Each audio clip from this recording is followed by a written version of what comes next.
What's up everyone, it's Adam from Life of Adam, and today I'm back with a brand new lifeguarding tip video. In today's video, I'm gonna be talking about why people fail the lifeguard certification course. This is a very popular question that I get, and for all of you out there who are thinking about taking the certification to become a lifeguard for this summer, this is gonna be a great video for you. Now, before I dive into this, if you guys are new to the channel, I make a bunch of lifeguarding content about how to pass the course, how to pass the swimming tests, how to pass the written final exam, basically everything you need to know about being a lifeguard. So definitely consider subscribing and liking the video to show your support. So the first reason why people fail the lifeguarding course is their swimming ability is not good enough to be a lifeguard. And you're gonna find out right away if you make the cut, because there is a swim test on the very first day of the course, and it's the first thing that you do.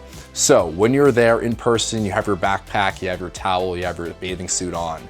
The first thing you're gonna do is you're gonna be split up into lanes, and you're gonna have to swim a certain distance, and you're gonna have to tread water for 2 minutes without using your hands. And you're also going to have to retrieve a 10-pound brick on the bottom of the pool as if it was a victim and swim back to the starting point. So right away, if you are someone who is struggling, let's say you get very tired, you have to touch the side walls, you have to stop and take a breath, you just are not able to perform these tests, you are not allowed to proceed with the remainder of the course to become a lifeguard.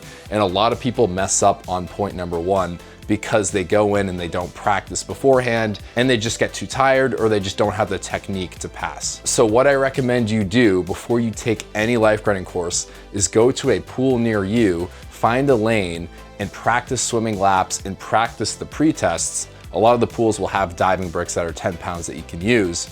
Do this on your own and see if you can do it and time yourself. And if you can, then that's the green light that you can go ahead and attempt to become a lifeguard. Also, if you want some secrets on how to pass to make it easier, I highly recommend you check out the videos on my channel, because there's certain things that you can do to make it a lot more easy on yourself if you're someone who gets tired. Now, the second reason why people fail the lifeguarding course is during the rescue portion. It's the rescue execution. They're just not doing the rescues. You're gonna be put into teams, and you're gonna learn all of the different approaches, all of the different entries, all of the different rescue techniques, and basically you're not expected to learn it right away because it's everyone's first time becoming a lifeguard.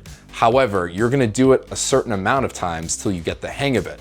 And if you're someone who just can't get the hang of it, you're hesitant, you're not managing the rescue tube properly, you just can't get the rescues down, your instructor's not gonna have the confidence to pass you and give you a certification. So make sure that you listen to all of the right techniques, you watch and observe the demonstrations closely, and that you ask questions. And the worst thing you can do is forget what you're doing and forget the rescue technique. So make sure you're on the same page of what's going on and you get the hang of it quickly, so that you can give your instructor the most confidence possible to move on to the next rescue technique. Reason number 3 why people fail the lifeguarding course is that they're making mistakes when doing CPR and first aid. CPR and first aid, there's a lot of specific details. There is tempos and ratios with the amount of breaths you do, the amount of compressions you do, if it's an adult, if it's a child, or if it's an infant. And these are things that you have to remember, and you also have to demonstrate on mock dummies in a classroom setting. So in order to pass this part of the course, your instructor is going to give you scenarios like, this victim doesn't have a pulse, is not breathing, what do you do? And it's up to you to say, okay, I checked this, now we have to do CPR because there's no pulse. You do the 30 compressions, you do the rescue breaths, and you're doing it with proper techniques. So just make sure in this portion right here, you're paying attention to the details, you understand personal protective equipment, because that's the whole first aid for lifeguards, and make sure that you understand the procedures that are taking place so that you can do them. And reason number 4 for why people fail the lifeguarding course is the final written test. The written test is a reflection of all of the above: the rescues, the CPR, the first aid, the terminology, the definitions, everything you do in the classroom, and you have to get an 80% or higher to pass and get your certification. So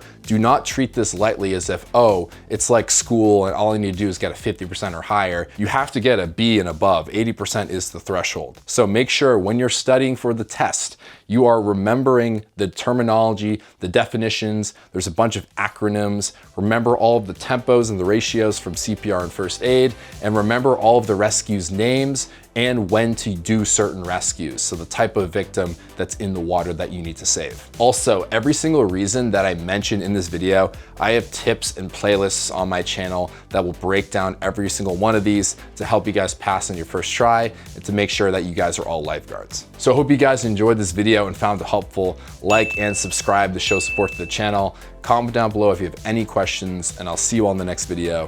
Thanks so much. Peace out.